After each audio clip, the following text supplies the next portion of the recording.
నా హృదయములో ప్రవహింపచేయుమయా.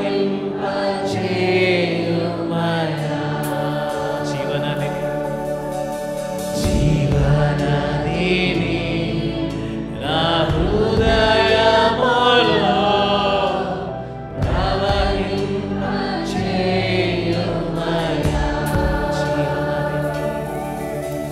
జీవనదిని నా హృదయములో ప్రవహింపచేయుమయా.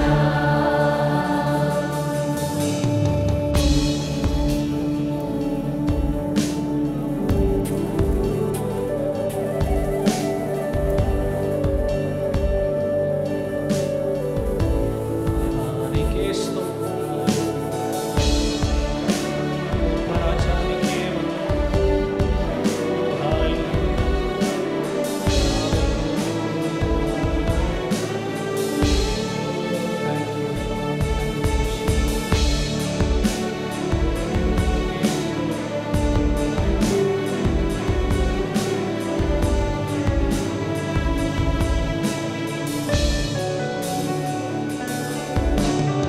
శరీర క్రియలన్నీయు నాలో నశింపచేయుమయా.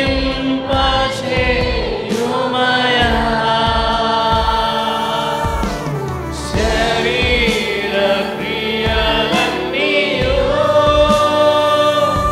నాలో నశింపచేయుమయా.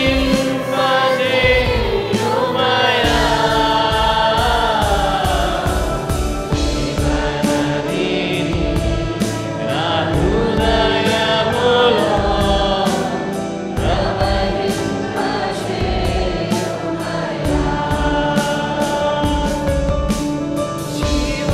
జీవనదిని నా హృదయములో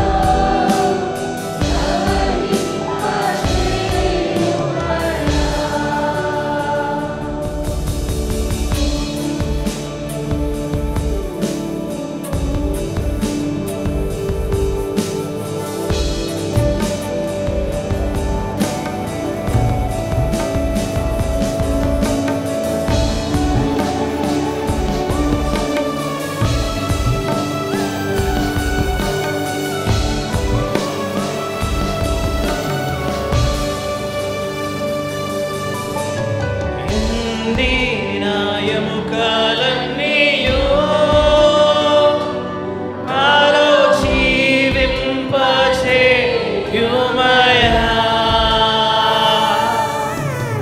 ఎండిన ఎముకలన్నీయు నాలో జీవింపచేయుమయా.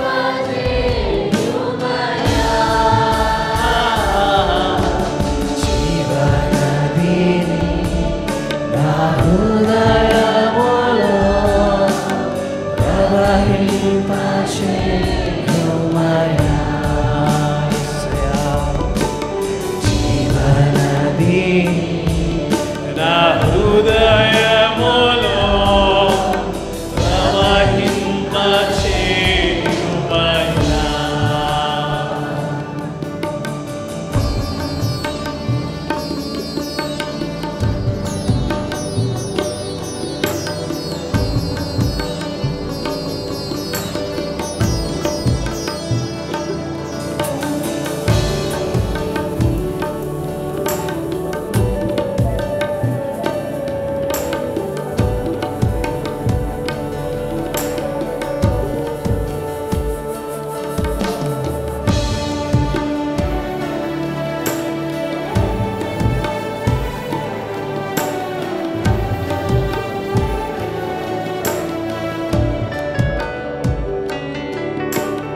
బలహీన సమయములో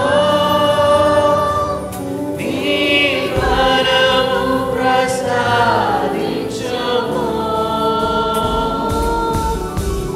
బలహీన సమయములో నీ వరము ప్రసాదించుము.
అందరూ కూడా రెండు చేతుల పైకెత్తి దేవా నీకే వందనాలు, నీకే స్తోత్రం, నీకే వేలాది వందనాలు ప్రభు.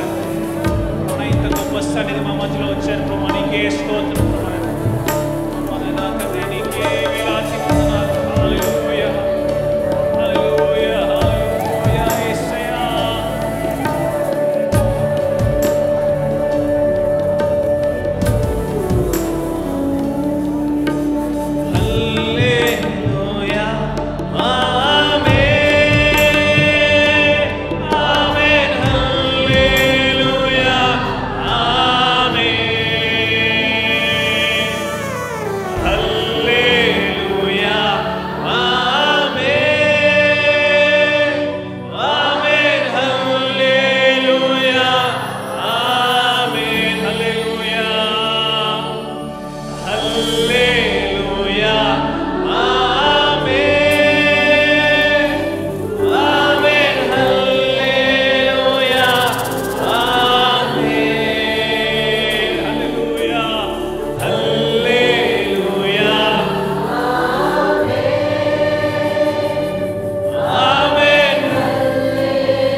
మన ధ్యానాంశము స్టాండ్ ఫామ్.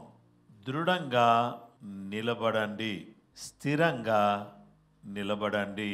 ఎన్నోసార్లు మన జీవితంలో మనం నిలబడేటటువంటి విషయానికి వస్తే ఎన్నో సందర్భాల్లో మనం నిలబడడానికి మనకెన్నో రకాలైనటువంటి పరిస్థితులు మన వెంటాడుతూ ఉంటాయి. అయితే కొన్నిసార్లు మనల్ని పడగొట్టడానికి, మనల్ని కూలిపోయేటట్టు చేయాలి అనేటటువంటి పరిస్థితులు మనకు ఎదురవుతూ ఉంటాయి.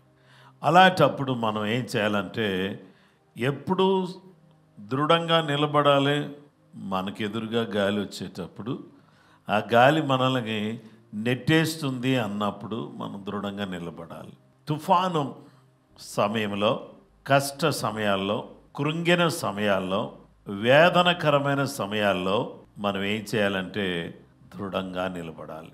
కొన్నిసార్లు మనము ఎన్నో రకాలైన పరిస్థితుల గుండా ప్రయాణం చేస్తూ ఉంటాం.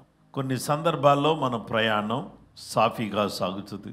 గతుకులు, ఎత్తులు, పల్లాలు, ఇలాంటి ప్రయాణంలో మనం ఎట్టి పరిస్థితుల్లో కూడా ఏం చేయకూడదంటే మనము నిరసించకుండా, భయపడకుండా, మనము ఖచ్చితమైనటువంటి నిర్దిష్టమైనటువంటి బలమును ఉపయోగించి బలహీనపడకుండా దృఢంగా నిలబడాలి. అయితే పరిశుద్ధ లేఖనంలో ఏమంటున్నాడంటే పౌలు గారు, నా ఆనందం నా కిరీటం మీరే, మీరు పడిపోతే నా కిరీటం పోయినట్టే. ఇప్పుడు ఇంత చేసి చర్చిలో ఉన్న వాళ్ళందరూ కూడా ప్రార్థన చేయకుండా, దేవుని ఎరగకుండా, దేవుని తెలుసుకోకుండా, దేవునిని హత్తుకోకుండా, దేవునిలో ఎదగకుండా, వాళ్ళు ఏదో రకమైనటువంటి పరిస్థితులకు వాళ్ళు లోబడి వాళ్ళు ఒకవేళ చనిపోయారనుకో, లేకపోతే ఏదో రకంగా మరి లోకాశల్లోకి చిక్కుకొని చనిపోయారనుకోండి, ఉదాహరణ చెప్తున్నా, వాళ్ళు నరకానికి వెళ్ళిపోతారు. అప్పుడు దేవుని రాజ్యంలోకి వెళ్లకుండా ఉన్నందువల్ల మనకేమి రాదు? కిరీటం రాదు కదా. అంటే మిమ్మల్ని నడిపించినందుకు ఏమి రాదు? కిరీటం రాదు కదా. మరి కిరీటం రావాలంటే ఏం చేయాలి అంటే, మనం కిరీటం దైవజనునికి కిరీటం రావాలంటే ఉన్న వాళ్ళందరూ కూడా స్థిరంగా దృఢంగా ఉండాలి. అది అందరూ కూడా ఎలా ఉండాలంటే దేవుని మందిరంలో పచ్చని ఒలివ చెట్టు వలె ఉండాలి. అలాగే యెహోవా యందు నమ్మకించువాడు కదలక నిత్యము నిలుచు సియోను కొండవలే ఉంటాడు. ఆ సియోను కొండవలే ఉండేటటువంటి వ్యక్తిగా ఉండాలి. అది ప్రాముఖ్యమైన విషయం అనమాట. బట్ అలా ఉండకుండా ఒకవేళ మన జీవితంలో మనం స్థిరంగా లేమనుకోండి, ఆ స్థిరంగా లేనప్పుడు జరిగేటటువంటి పని ఏంటో తెలుసా? మన జీవితంలో ఈ స్థిరంగా లేకపోవటం వల్ల ఏం జరుగుతుంది అనేటటువంటి విషయానికి వస్తే, దైవజనుడికి రావాల్సిన కిరీటం అతడు కోల్పోతాడు. అయితే దేన్ని బట్టి? మిమ్మలను బట్టి. నా అతిశయము, నా ఆనందము, నా కిరీటమునయును నా ప్రియులారా. నా ఆనందం మీరే, నా కిరీటం మీరే. మరి మీరు దృఢంగా లేకపోయారు అనుకోండి, నేను కిరీటం పోగొట్టుకుంటాను, ఆనందం పోగొట్టుకుంటాను. కాబట్టి అది పోగొట్టుకోకుండా ఉండాలంటే మీరు అందరూ కూడా ఏం చేయాలా అంటే, మీరు దృఢంగా ఉండాలి. ఎక్కడ దృఢంగా ఉండాలి అని అంటే, you have to stand firm in the Lord. ప్రభువులో దృఢంగా ఉండాలి. ఎక్కడ దృఢంగా ఉండాలి? ప్రభువులో దృఢంగా ఉండాలి. కాబట్టి నా ప్రియులారా, ఇట్లు ప్రభునందు స్థిరులయ్యుండుడి. బైబిల్లో ఏమంటాడంటే, ప్రభునందు మీరు స్థిరులై ఉండండి అంటున్నాడు. స్టాండ్ ఫామ్, మీరు స్థిరులుగా ఉండండి. పరిశుద్ధ గ్రంథంలో మనం చూస్తే స్థిరులుగా ఉండకుండా చేసేదాన్ని మనం తొలగించుకుంటే మనం స్థిరులుగా ఉంటాం. పరిశుద్ధ గ్రంథంలో యోబు గ్రంథం 11వ అధ్యాయం 14-15 వచనాల్లో, పాపము నీ చేతిలో నుండుట చూచి నీవు దాన్ని విడిచిన ఎడల, నీ గుడారములో నుండి దుర్మార్గతను నీవు కొట్టివేసిన ఎడల, నిశ్చయముగా నిర్దోషివై నీవు సంతోషించదువు, నిర్భయుడవై నీవు స్థిరపడి ఉందువు. పరిశుద్ధ గ్రంథంలో మనం చూస్తే, పాపము నీ చేతిలో ఉండుట చూచి, పాపం నీ చేతిలో ఉండడం నువ్వు చూసావు అనుకో, ఏం చేయాలి? దాన్ని విడిచిపెట్టేయాలి. నీ గుడారములో నుంచి దుర్మార్గతను నీవు కొట్టివేయాలి. నిశ్చయముగా నీవు నిర్దోషివై సంతోషపడతావు. అప్పుడు నిర్భయుడవై అంటే భయం లేకుండా స్థిరంగా ఉంటావు. అంటే నీలో ఏ విధమైనటువంటి భయం ఉండదనమాట. నువ్వు ఏ విధంగా ఉంటావు అంటే, స్థిరంగా, నిబ్బరంగా, స్థిరంగా ఉండేటటువంటి అవకాశం నీకు దక్కుతుంది. అందుకనే దేవుని వాక్యం చెప్పే మాట ఏంటంటే, get rid of your sins. మీ పాపాల నుంచి మీరు వాటిని ఏం చేయండి? అపొస్తలుడైన పౌలేమో ఆ పామును ఏం చేశాడంటే, తన సర్పం కాటేస్తే దాన్ని విదిలించాడు.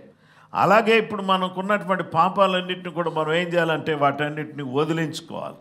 వదిలించుకొని మనం అందరం కూడా ఏం చేయాలంటే, మనము దేవుని సన్నిధిలో స్థిరంగా ఉండాలి, స్థిరపడి ఉండాలి.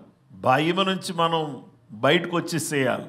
కాబట్టి దేవుని వాక్యం చెప్తున్నటువంటి సత్యం ఏంటంటే, ఈరోజు మనం అందరం కూడా చేయాల్సిన పని ఏంటంటే, ఈ యొక్క పాపమును విడిచిపెట్టాలి. మనము దేవుడు మనకు స్వాతంత్రం అనుగ్రహించి మనందరం కూడా దేవుడు ఏం చేశాడని స్వతంత్రులుగా చేశాడు. మరి దేవుడేమో మనం స్వతంత్రులుగా చేశాడు కదా. మరి దేవుడు మనం స్వతంత్రులుగా చేశాడు కాబట్టి మీరు స్థిరంగా నిలిచి మరలా దాస్యం అనే కాడి క్రింద చిక్కుకొనకుడి. మీరు అందరూ కూడా స్థిరంగా నిలబడండి, దాస్యము అనే కాడి కిందకు వెళ్ళకండి. ఒకప్పుడు మీ మీద దాస్యం అనే కాడే ఉంది. మీరు దాని నుంచి విడిపించబడ్డారు. పాపము నుంచి, శాపము నుంచి విడిపించబడి దేవుడు అనుగ్రహించేటటువంటి స్వేచ్ఛలోకి, స్వాతంత్రంలోకి వచ్చేసారు. వచ్చినటువంటి మీరు మరలా ఈ స్వాతంత్రం పొందినటువంటి మీరేం చేస్తారు? మళ్ళీ ఆ కాడి కిందకు వెళ్ళకండి. ఆ కాడి మంచిది కాదు. ఆ కాడి కిందకు మీరు వెళ్ళకండి అని ప్రభు చెబుతున్నాడు. కనుక దేవుని వాక్యం మనకు సెలవిస్తున్నటువంటి సత్యం ఏంటంటే, this yoke is a yoke of slavery. చూడండి, ఈ యొక్క బానిసత్వము అనేటటువంటి కాడి కిందకి మళ్ళీ వెళ్ళకండి. దాసత్వము. ఐగుప్తీయులు ఒకప్పుడు ఎక్కడున్నారు తెలుసా? దాసులుగా ఉన్నారు. ఎవరికి దాసులుగా ఉన్నారు? ఐగుప్తీయులకు దాసులుగా ఉన్నారు. ఐగుప్తీయులు ఎవరు? అన్యజనులు. వీళ్ళు ఎక్కడ పనిచేస్తున్నారు? ఎవరికి దాసులుగా ఉన్నారు? అన్యజనులకు దాసులయ్యారు. వాళ్ళు ఏం చేశారో తెలుసా? వీళ్ళని ఎన్నో రకాలుగా ఇబ్బందులు పెట్టారు. మరి ఆ ఐగుప్తు దాస్యం లాంటి పాపం నుంచి నేను మిమ్మల్ని విడిపించాను కదా, మరి నేను విడిపిస్తే మరి మీరేం చేయాలి? మళ్ళీ దాంట్లోకి మళ్ళీ వెళ్తామంటారే. ఇశ్రాయేలు ప్రజలు అలాగే అన్నారు. మీకు ఇప్పుడు నేను దేంట్లో నుంచి చెప్తున్నానంటే గలతీ పత్రిక 5వ అధ్యాయం 1వ వచనంలో నుంచి చెప్తున్నాను ఈ మాట. ఇశ్రాయేలు ప్రజలు ఏమన్నారు తెలుసా? అయ్యా మాకు ఐగుప్తే బాగుంది, అక్కడ కీర ఉంది, కీర దోసకాయలు ఉన్నాయి, అక్కడ బాగుంది, అక్కడికే మళ్ళీ వెళ్ళిపోదాము, ఎందుకు వచ్చిన బాధ ఈ అరణ్యం అని మేము తట్టుకోలేకపోతున్నాం అని వీళ్ళు అన్నారు. ఇదేంటి మళ్ళీ దాస్యంలోకి వెళ్ళిపోతారా? అవును, మేము వెళ్ళిపోదాం అనుకుంటున్నాం. చాలాసార్లు యేసు ప్రభు వారిని రుచి చూచి కొంతమంది ఏం చేస్తున్నారంటే మళ్ళీ వెనక్కి వెళ్ళిపోతున్నారు. అంటే వాళ్ళు రుచి చూశారు, పరలోక సంబంధమైన వరాలు కూడా రుచి చూశారు. మళ్ళీ ఎక్కడికి వెళ్ళిపోతున్నారో తెలుసా? లోకంలోకి వెళ్ళిపోతున్నారు. కారణం ఏంటండి అంటే వాళ్ళు వాళ్ళ దాసత్వాన్నే ప్రేమిస్తున్నారు. స్వాతంత్ర్యంలో ఉన్నాము అని స్తుతించకుండా, ఆరాధించకుండా మళ్ళీ దాసత్వంలోకి వెళ్ళిపోతున్నారు. కాబట్టి అందుకనే మనం అందరం కూడా ప్రభువులో స్థిరంగా ఉండండి. కాబట్టి దేవుని బిడ్డలారా, ప్రభువులో మీరు స్థిరంగా ఉండండి, కదలని వారిగా ఉండండి. ఎందుకంటే బురదలో నుంచి బండ మీదకి వచ్చాం. మనందరం బురదలో ఉండేవాళ్ళం, మన దేవుడు బండ మీదే తెచ్చాడు. ఈరోజు ప్రభువులో ఉన్నాం, ఒకప్పుడు లోకంలో ఉన్నాం, ఒకప్పుడు చీకట్లో ఉన్నాం, ఇప్పుడు వెలుగులో ఉన్నాం, ఒకప్పుడు శాపములో ఉన్నాం, ఇప్పుడు ఆశీర్వాదములో ఉన్నాం. అందుకనే ప్రభువులో ఉండడాన్ని బట్టి సంతోషించండి. Stand firm in the faith. రెండవది ఏంటంటే విశ్వాసములో స్థిరంగా ఉండండి. పరిశుద్ధ గ్రంథంలో మనం చూస్తే మన విశ్వాసంలో మనం ఎలా ఉండాలంటే స్థిరులుగా ఉండాలి. ఫిలిప్పీ పత్రిక 4వ అధ్యాయం 1వ వచనాన్ని మనము, కావున నేను అపేక్షించిన ప్రియ సహోదరులారా, నా ఆనందమును నా కిరీటమునయున నా ప్రియులారా, ఇట్లు ప్రభునందు స్థిరులయ్యుండుడి అని చెప్పాడు కదా. అయితే ఇప్పుడు ప్రభువులో స్థిరంగా ఉండడం అంటే ప్రభు నందలి విశ్వాసములో స్థిరంగా ఉండడం. మొదటి పేతురు పత్రిక 5వ అధ్యాయం 9వ వచనంలో ఇలా ఉంది, లోకమందున మీ సహోదరులు యందు ఈ విధమైన శ్రమలే నెరవేరుచున్నవని ఎరిగి విశ్వాసమందు స్థిరులై వానిని ఎదిరించుడి. దేవుని బిడ్డలారా, విశ్వాసమందు స్థిరులై వానిని ఎదిరించుడి. అంటే ఎన్నో రకాలైన శోధనలు, ఎన్నో రకాలైన శ్రమలు, ఎన్నో రకాలైన అడ్డులు, ఆటంకాలు. ఒకవైపున దేవుని పని జరుగుతూ ఉంటే ఒకవైపున దయ్యం ఏం చేస్తూ ఉంటుందంటే కొంతమందికి సనిగే రోగం పెడుతుంది. కొంతమందిలో ఇలాగేం దేవుని పని జరుగుతూ ఉంటే వీళ్ళు సనుగుతూ ఉంటారు. సనగటం అనేది అవసరమా? సనగటం అనేది అవసరం కాదు. సనగటం అనేది సైతాను లక్షణం. ఒకరితో ఒకరు పోట్లాడుకోవడం సైతాను లక్షణం. ఒకరితో ఒకరు విభేదించటం అనేటటువంటిది సైతాను లక్షణం. కాబట్టి అందుకని ఆ లక్షణం మనలో కిందకు రావాలి. యేసై పిల్లలం కదా మనం స్తుతించే లక్షణం మనకు ఉండాలి. సనిగే లక్షణం మనకెందుకు వచ్చింది? అది ఎవరు పెట్టారు? మీ ఇంటి పక్కన వాళ్ళు కాదు పెట్టింది, సైతాను పెట్టాడు అది. కాబట్టి అందుకని ఇప్పుడు మనం అందరం కూడా ఏం చేయకూడదంటే సనగకూడదు, స్తుతించాలి. యేసయ్య మా జీవితంలో చేసిన కార్యాలన్నిటిని బట్టి కూడా నీకు స్తోత్రం, హల్లెలూయా అని చెప్పాలి. విశ్వాసమందు స్థిరంగా ఉండాలి. శ్రమలు వస్తాయి, కష్టాలు వస్తాయి, ఇరుకులు వస్తాయి, ఇబ్బందులు వస్తాయి. బట్ రెసిస్ట్ హిమ్, వాడిని ఎదిరించండి, సైతాన్ని ఎదిరించండి. కాబట్టి దేవుని బిడ్డలారా, మీరు ఎదిరించే వాళ్ళగా ఉండాలంటే మీరు విశ్వాసంలో స్థిరంగా ఉండాలి. ఎదిరించడం అనేది మామూలు మాట కాదు. మామూలు వాళ్ళ మీరు ఎదిరించేది ఎవరిని? ఎదిరించేది చెప్పరేంటండి, ఎవరిని? సైతాన్ని కదా మీరు ఎదిరించేది. మరి సైతాన్ని ఎదిరించేటటువంటి వాళ్ళు ఎలా ఉండాలంటే you have to stand firm in faith. దేవునికి స్తోత్రం కలుగును గాక. దేవుని బిడ్డలారా, ప్రతి విధమైనటువంటి అటాక్, ఫినాన్షియల్గా అటాక్ చేస్తాడు, మెంటల్గా అటాక్ చేస్తాడు, మానసికంగా అటాక్ చేస్తాడు, ఫైనాన్షియల్గా అటాక్ చేస్తాడు. మనిషిని దెబ్బతీయాలంటే ఆర్థికంగా కుంగిపోయేటట్టు చేస్తే ఆ వ్యక్తి ఇక లెగడు. ఆర్థికంగా కృంగిపోతే మనిషి లేవటానికి చాలా కష్టం. అందుకనే మన ఫైనాన్స్ మీద అటాక్ చేస్తాడు దయ్యం. మనకి వీక్నెస్, మన స్ట్రెంగ్త్ కూడా ఏంటంటే మన సంబంధాలు. ఆ సంబంధాల బాంధవ్యాల మీద వాడు అటాక్ చేస్తాడు. ఎవరి మీద? సంబంధాలు. ఏంటో సంబంధాలు? రిలేషన్షిప్స్. మన సంబంధాలు పటిష్టంగా ఉండాలి. పాస్టర్ గారికిను విశ్వాసులకి సంబంధం ఎలా ఉండాలి? దేవునికి స్తోత్రం. దేవుని బిడ్డలారా, మనం అందరం కలిసి వాడిని అటాక్ చేయాలంటే మనం అటాక్ చేసుకుంటున్నాం. సంబంధాల మీద దాడి చేస్తున్నాడని చెప్పా. ఆ తర్వాత మన పిల్లల మీద దాడి చేస్తాడు వాడు. We have to be very careful. ఎందుకంటే మన పిల్లల్ని వాడు ఎటు కాకుండా చేసేటటువంటి పని చేస్తాడు. అందుకనే తల్లిదండ్రులు అనేబడేటటువంటి వాళ్ళు ఎక్కువ ఉపవాసం ఉండాలి, దేవుని సన్నిధికి రావాలి, ప్రార్థన ఎక్కువ చేయాలి పిల్లల కోసం. వాళ్ళ మీద దాడి చేస్తాడు. వాళ్ళకి తెలియదు పాపం, వాళ్ళకి కొన్ని విషయాలు అర్థం కాదు. వాళ్ళకి అర్థమైందే మొత్తం అని అనుకుంటారు, కానీ వాళ్ళకి అర్థం కాదు. అలాంటి టైంలో వాళ్ళని అటాక్ చేస్తాడు. ఆవిడ అటాక్ చేసేటటువంటి విషయం, ఆవిడ అటాక్ చేయకుండా ఉండాలంటే మనం అందరం దేవుని సన్నిధిలో వాళ్ళ కోసం ప్రార్థన చేయాలి. దేని మీద అటాక్ చేస్తాడని చెప్పాను? ఫైనాన్సెస్ మీద, ఆర్థికంగా, సంబంధాల మీద, ఆ తర్వాత పిల్లల మీద, ఆ తర్వాత ఇంకా దేని మీద అటాక్ చేస్తారంటే, ఓ చర్చ్ బాగా ఎదుగుతుంది అనుకో, ఆ ఎదిగే చర్చిలో ఎదుగో ఇలాగ నేను ఇందాక చెప్పాను చూసారా, ఇలాంటివన్నీ కూడా సృష్టిస్తారు కొంతమంది. ఏమీ హ్యాపీగా ఉండరు, మొహం అంతా ఏలాడేసుకుని ఉంటారు. ఎందుకు ఇలాగ అయిపోయారు వీళ్ళు అని చెప్పేసానంటే, వాళ్ళకి ఎక్కడో తేడా అనిపించింది ఎప్పుడో. ఆ తేడాను కంటిన్యూ చేస్తున్నారు వీళ్ళు. నేను చెప్పే వాక్యం విని వాళ్ళు ఎదుగుతారు, ఇక ఎదగరు, ఎదురు తిరుగుతారు కానీ ఎదగరు. కాబట్టి ఎదురు తిరిగేటటువంటి స్వభావం ఎలా ఉంటుంది? ఎదురు తిరగడం అంటే చర్చిలో వచ్చి అందరి ముందు లేచి నిలబడి ఏదో వ్యతిరేకంగా మాట్లాడేటటువంటి, లోపల చెప్పినంత కూడా వినకుండా వెళ్ళిపోతూ ఉంటారు. ఇలాంటి వాళ్ళు ఎదగకుండా అక్కడే ఉంటారు. కాబట్టి దేవుని వాక్యం మనకు చెప్పేటటువంటి విషయం ఏంటంటే, we have to be wise and also we need to design the attacks of the devil. మనం యొక్క దయ్యము మన మీద చేస్తున్న దాడులను మనము వివేచించగలిగిన వారుగా ఉండాలి. వీ నీడ్ టు డిజైన్ అని అంటే దానికి అర్థం ఏంటంటే వివేచించుట. వై దిస్ ఈస్ హ్యాపెనింగ్, ఇదెందుకు జరుగుతుంది అన్నీ కూడా ఏంటంటే మనం చాలా జాగ్రత్తగా వివేచించాలి.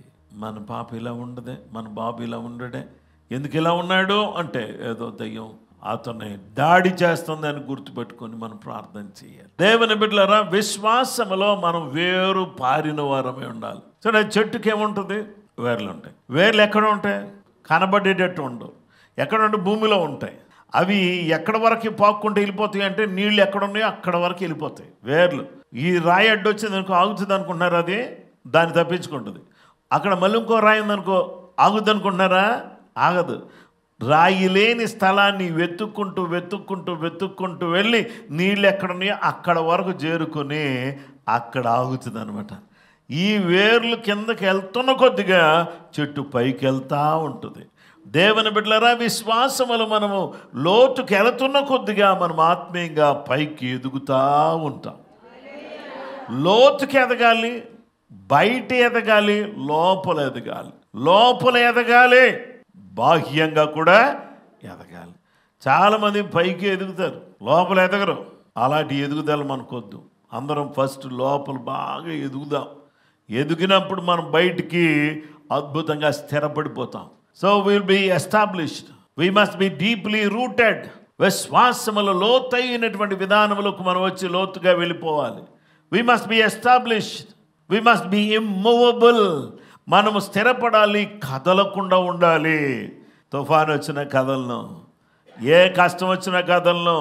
ఒక ఆయన బైబిల్ కనపడుతున్నాడు, ఆయన పేరు యోబు. ఆయనకు ఒకే రోజు 10 మంది పిల్లలు చచ్చిపోయారు. 7 కుమారులు, 3 కుమార్తెలు, 10 బాడీస్ కూడా ఇంటి ముందు కనబడుతున్నాయి. తల్లిదండ్రులు ఇద్దరే ఉన్నారు. 10 మంది పిల్లలు అల్లారు ముద్దుగా పెంచుకుని యుక్త వయసులోకి వచ్చిన పిల్లలు 10 మంది చచ్చిపోయారు. ఇక పెళ్ళిళ్ళు చేయాలి అంతే. అలాంటి టైంలో 10 మంది పిల్లలు చచ్చిపోయారు. 10 సమాధి పెట్టెలు ఇంటి ముందు కనబడుతున్నాయి. విశ్వాసంలో ఒక్కింతైన కుడికి కానీ ఎడమకు కానీ అతను తొలగలే. యెహోవా ఇచ్చెను, యెహోవా తీసుకుని పోయెను, ఆయనకే స్తుతి కలుగునుగాక అన్నాడే తప్ప, ఏం దేవుడునైనా నిన్ను నమ్ముకుని రోజు ఉదయాన్నే లేచి ప్రార్థన చేస్తే ఇదే నాకు చేసేదే.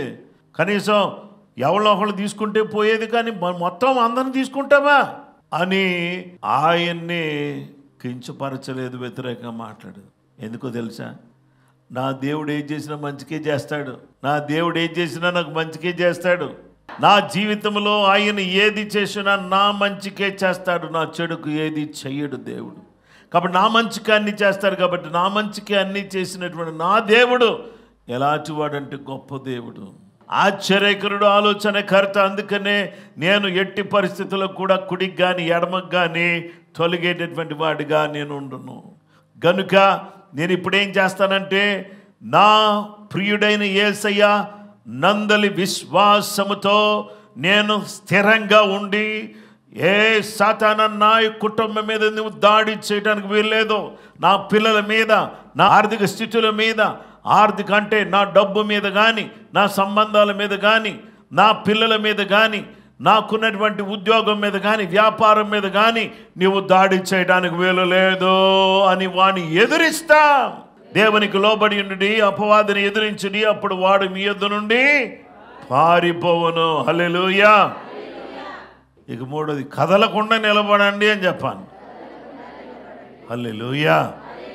దేవుని బిడ్డలారా, ఇక్కడ మనం ఏం చేయాలంటే, కదలకుండా నిలబడాలంటే కదలని వాడిని పట్టుకోవాలి. ఎందుకు సంతోషంగా ఉండమంటానంటే, స్థిరంగా కదలకుండా ఉండేవి ఒక ఆయన ఉన్నాడు. నిన్న నేడు నిరంతరం. ఎలా ఉంటాడు? మార్పు లేనివాడు, ఏకరీతిగా ఉన్నవాడు, ఒక్కటే రీతిగా ఉన్నవాడు. యేసుక్రీస్తు నిన్న నేడు నిరంతరం ఒక్కటే రీతిగా ఉన్నాడు. అవును, నిరంతరం ఒక్కటే రీతిగా ఉంటాడు. కాబట్టి ఇప్పుడు మనం అందరం కూడా ఏం చేయాలో తెలుసా? ఎట్టి పరిస్థితుల్లో కూడా ఎవరో కూడా ఏం చేయకూడదంటే అటు ఇటు చూస్తూ ఉండకూడదు. స్థిరమైనటువంటి ఆయన్ని మనం గట్టిగా పట్టుకుందాం. యెహోషువ గ్రంథం 23వ అధ్యాయం 7-8 వచనాలు. మీ యొద్ద మిగిలి ఉన్న ఈ జనుల సహవాసము చేయక, వారి దేవతల పేళ్లను ఎత్తక, వాటి తోడని ప్రమాణము చేయక, వాటిని పూజింపక, వాటికి నమస్కరింపక, మీరు నేటి వరకు చేసినట్లు మీ దేవుడని యెహోవాను హత్తుకొని ఉండవలెను. దేవుని బిడ్డలారా, మీ యొద్ద మిగిలి ఉన్న ఈ జనుల సహవాసము చేయక, వారి దేవతల పేళ్లను ఎత్తక, వాటి తోడని ప్రమాణము చేయక, వాటిని పూజింపక, వాటికి నమస్కరింపక, మనమందరం ఏం చేయాలి? మీరు నేటి వరకు చేసినట్లు, నేటి వరకు మీరు ఏం చేశారంటే అవన్నీ చేయకుండా మీ దేవుడని యెహోవాను మీరు హత్తుకొని ఉండవలెను. దేవుని బిడ్డలారా, we need to cling to the Lord. మనం దేవునిని హత్తుకొని ఉండాలి. దావీదు అంటాడు, అయ్యా నా ప్రాణము నిన్ను అంటి వెంబడించుచున్నది. ఎవరిని అంటుకొని? చర్చిలో ఉన్నంతసేపు యేసయ్యను అంటుకుని, కింద దిగ్గానే లోకాన్ని అంటుకుని, అన్యులను అంటుకుని, వాళ్ళని అంటుకుని, వీళ్ళని అంటుకుని ఉన్నాం అనుకో, వాళ్ళకున్నాయని నీకు అంటుకుంటాయి. కాబట్టి అందుకని ఇప్పుడు దేవుని బిడ్డలమైనటువంటి మనం అందరం కూడా ఎవరిని హత్తుకోవాలి? దేవుని బిడ్డలారా, ఇదిగో చూడండి, నా ప్రాణము నిన్ను అంటి వెంబడించను. ఇక్కడ చీమైన దూరకొండ మధ్యలో ఏది రాకుండా అంటుకోవాలి. అట్లా తుక్కుని గట్టిగా హత్తుకుని ఆయన వెంబడించాలి. కొంచెం గ్యాప్ వచ్చినా కానీ అక్కడ ఒకడున్నాడు, దూరతాడు. అపవాదికి చోటియ్యకుడి. అపవాదికి ఎవరు చోటిచ్చారు? అవ చోటిచ్చింది. చోటిస్తే వాళ్ళకే చోటు లేకుండా చేశాడు. ఈరోజు మీరు కూడా ఎక్కడ కూడా తలంపులో కానీ క్రియల్లో కానీ ఎక్కడ కూడా ఎవరికి చోటు ఇవ్వద్దు. అపవాదికి మీరు మీ మనసులో చోటిచ్చారనుకో, వాడు మిమ్మల్ని పాడు చేసేస్తాడు. మీ హృదయంలో చోటిచ్చారనుకో, వాడు మిమ్మల్ని పాడు చేసేస్తాడు. అలాగే మీ జీవితంలో ఎక్కడ వాడికి చోటు కల్పించినా కానీ వాడు మిమ్మల్ని పాడు చేస్తాడు.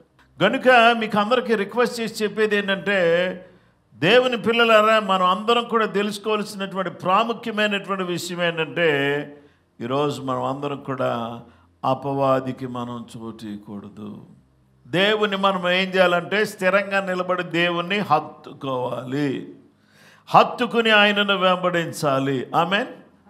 Stand firm in the Lord, stand firm in the faith. ఇక మూడోది ఏంటంటే stand firm in the work. పనిలో స్థిరముగా నిలబడండి, దృఢంగా నిలబడండి పనిలో.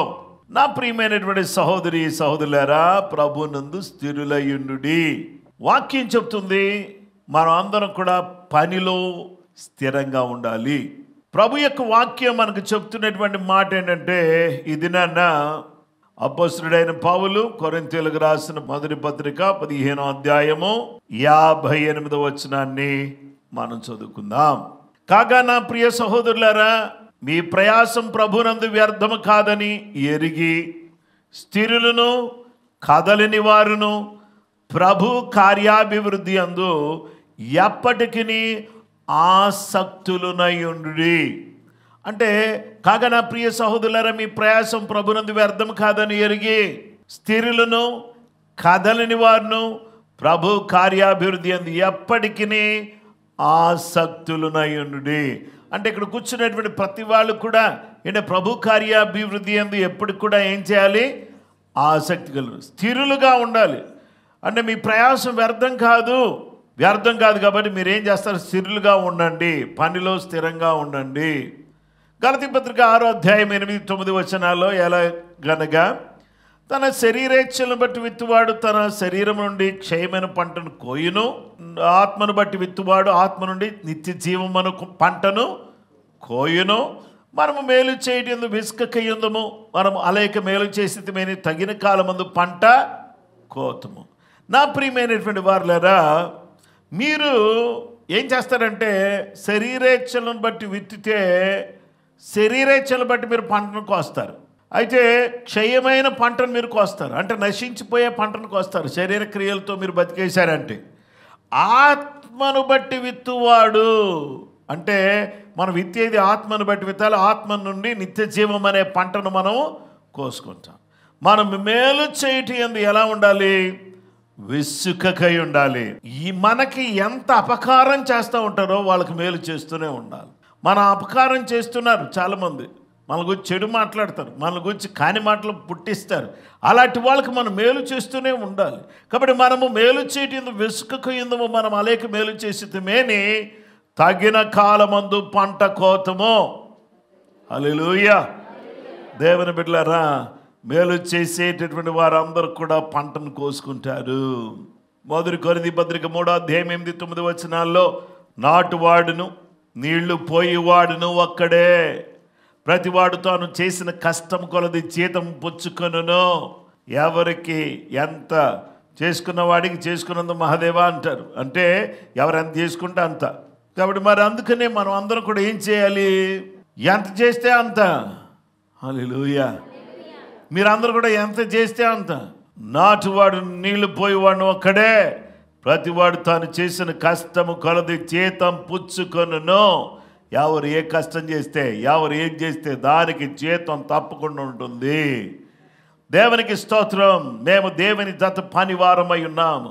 మీరు దేవుని వ్యవసాయమును దేవుని గృహమునై ఉన్నారు. మీరు దేవుని వ్యవసాయం. హల్లెలూయా. మీరు దేవుని వ్యవసాయం. అందుకనే మీరు దేవుని గృహం, మీరు దేవుని వ్యవసాయం.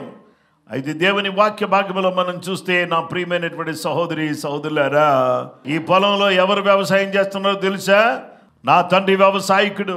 నాలో ఫలింపని ప్రతి తీగ నాలోంచి తీసి పారవేయను. ఫలించు తీగ మరి ఎక్కువగా ఫలించినట్లు ఫలింపను తీగను తీసి పారవేయను. నాకు వేరుగా ఉండి మీరేమీ, నాకు దూరంగా ఉండి ఏదేదో చేసేద్దాం అనుకుంటున్నావా? ఏం చేయలేవు. నీ వల్ల కాదు. ప్రార్థన చేయకుండా, వాక్యం చదవకుండా, దేవుని మందిరానికి రాకుండా, దేవునితో గడపకుండా నీవేదో సాధించేద్దామనంటే నీ వల్ల కాదు. దేవుని సన్నిధిలో నువ్వు గడిపితేనే, దేవునితో నీవు వెచ్చించి సమయాన్ని గడిపితేనే నీ జీవితంలో దేవుడు కార్యం చేస్తాడు. 2వ పేతురు పత్రిక 3వ అధ్యాయం 17-18 వచనాల్లో, ప్రియులారా, మీరు ఈ సంగతులు ముందుగా తెలుసుకుని ఉన్నారు గనుక మీరు నీతి విరోధుల తప్పు బోధ వలన తొలగింపబడి మీకు కలిగిన స్థిర మనసును విడిచిపోకుండా కాచుకొని ఉండుడి. మీకు రకరకాలైన బోధలు వినబడుతున్నాయి, తప్పుడు బోధలు వినబడుతున్నాయి. కాబట్టి మేము తొలగింపబడి మీకు కలిగిన మనసు, స్థిర మనసును విడిచిపోకుండా కాచుకోండి. మిమ్మల్ని మోసం చేయడానికి తప్పుడు బోధలు వస్తున్నాయి. అలాంటి బోధలు వెంట పడకండి. మన ప్రభు రక్షకుడునైన యేసు క్రీస్తు అనుగ్రహించు కృపయందు జ్ఞానమందును అభివృద్ధి పొందుడి. కృపయందు. హల్లెలూయా. ప్రభు అనుగ్రహించే కృపయందు జ్ఞానమందు అభివృద్ధి పొందుడి. ఎదగండి, చక్కగా ఎదగండి. ఎందుకంటే మనం అందరం ఆయన పనిలో ఉన్నాం. ఆయన పనిలో ఉన్న వాళ్ళకి కృప దేవుడిస్తున్నాడు. కృపలో ఎదగండి, జ్ఞానంలో ఎదగండి. దేవునికి స్తోత్రం కలుగును గాక. ఆయనకి ఇప్పుడున్న యుగాంతముల వరకును మహిమ కలుగును గాక. ఆయనకి మహిమ కలుగుతూ ఉంది. దేవునికి స్తోత్రం కలుగును గాక. దేవుని బిడ్డలమైనటువంటి మనం అందరం కూడా పని చేద్దాం. పని వారి పేర్లు ఎక్కడ ఉంటాయంటే జీవ గ్రంథంలో ఉంటాయి. సహకారుల పేర్లు జీవ గ్రంథంలో ఉంటాయి. అందరూ కూడా ఏం చేద్దాం? పని చేద్దాం. అందరూ కూడా ప్రయాసపడదాం. ఎవరి కోసం ప్రయాసపడదాం? యేసయ్య కోసం ప్రయాసపడదాం. యేసయ్య రాజ్యం కోసం ప్రయాసపడదాం. మన బ్రతుకులు మార్చుకోవడం కోసం ప్రయాసపడదాం. మనం ఏం చేద్దామంటే దేవుని సన్నిధిలో మనల్ని మనము అప్పగించుకుందాం. మనం దేవుని సన్నిధిలో ఎలా ఉందామంటే దృఢంగా నిలబడదాం, స్థిరంగా నిలబడదాం. Stand firm in the Lord. ప్రభువులో స్థిరంగా నిలబడండి. Stand firm in the faith. విశ్వాసములో దృఢంగా నిలబడండి. Stand firm in the work. పనిలో దృఢంగా నిలబడండి. ఎప్పటికీ ఆసక్తి కలిగి ఉందాం. ఎప్పుడూ కూడా కలిసి ప్రార్థన చేద్దాం. దేవుడు ఈ వాక్యాన్ని మనందరి కొరకు దీవించును గాక. నాతో మాట్లాడినందుకు వందనాలైనా. ప్రభువా, నీలో స్థిరంగా ఉండడానికి సహాయం చేయి, దృఢంగా ఉండడానికి సహాయం చేయి, విశ్వాసములో దృఢంగా ఉండడానికి సహాయం చేయి. పనిలో నాయన, నీ పరిచర్యలో, ప్రార్థనలో నాయన, నిన్ను హత్తుకుని వెంబడించే విషయాల్లో నేను దృఢంగా ఉండడానికి సహాయం చేయి, స్థిరంగా ఉండడానికి సహాయం చేయి. ఆదివారం జరగబోయే ఆరాధనలన్నీ కూడా చక్కగా జరిగేటట్లుగా ప్రార్థన చేయండి ప్రభువా. ఆదివారం జరిగే ఆరాధనలన్నీ గంభీరంగా జరగడానికి సహాయం చేయండి ప్రభువా. నాయనా, మీ యొక్క ప్రత్యేకమైనటువంటి కృప చూపించండి నాయనా. నీ సహాయము దయచేయండి ప్రభువా. నీ కనికరం చూపించండి నాయనా. నాయనా, పని చేయవలసిన టైంలో పని చేయకుండా, ప్రార్థన చేయాల్సిన టైంలో ప్రార్థన చేయకుండా తప్పించుకునే విషయంలో నాయనా మమ్మల్ని క్షమించు ప్రభువా. వచ్చే వారం నుంచి అనేక మంది నీ మందిరానికి వచ్చుదురుగాక. కృపను బలాన్ని దయచేయమని వేడుకొనుచున్నాము. నీ సహాయ సన్నిధిని మాకు దయచేసి మీ ఆత్మ కార్యము జరిగించి మీ చిత్తాన్ని నెరవేర్చుమని వేడుకొనుచున్నా. మహాగణుడ, పరిశుద్ధుడా, నమ్మదగిన మా యేసు రాజానికి స్తోత్రం. హల్లెలూయా, వందనాలు. కృపతో మమ్మల్ని అందరిని జ్ఞాపకం చేసుకుని ఆదరించి ఆశీర్వదించి బలపరచమని. ఎవరు బలహీనంగా ఉన్న వారిని మీరు స్వస్థపరచండి. అనారోగ్యంతో బాధపడుతున్న బిడ్డలకు నెమ్మది కలుగు చేయండి. ప్రతి విధమైనటువంటి బలహీనతలు దూరమవునుగాక. ఈరోజు ఆన్లైన్లో ఆయా ప్రాంతాల నుంచి ఈ ఉపవాస ప్రార్థనలో పాల్గొన్నటువంటి ప్రతి బిడ్డను దీవించు తండ్రి. జేజీఎం అలాగే జాషువా దీవెన్ యూట్యూబ్ ఛానల్స్ మీద నీ ఆశీర్వాదం ఉంచండి. Subscribers day by day increase అవ్వడానికి సహాయం చేయండి. ఈ యొక్క ఛానల్ ద్వారా ప్రసారం చేయబడుతున్న వాక్యాలన్నీ కూడా ప్రజల జీవితాలకు ఆశీర్వాదకరంగా మార్చండి. ఆత్మకార్యము జరిగించండి, కృప చూపించండి. యేసయ్య నామములో ప్రార్థన చేసి వేడుకొనుచున్నాము పరలోకపు తండ్రి. మన పరమ తండ్రి అయిన దేవుని ప్రేమ, కుమారుడైన యేసు క్రీస్తు ప్రభువారి యొక్క కృప, పరిశుద్ధాత్మ దేవుని నిత్య సన్నిధి సహవాసం చేరువన మనకును సకల లోకములను పరిశుద్ధులకు సదా దేవుని కృపతోడే నడిపించును గాక. ఆమేన్.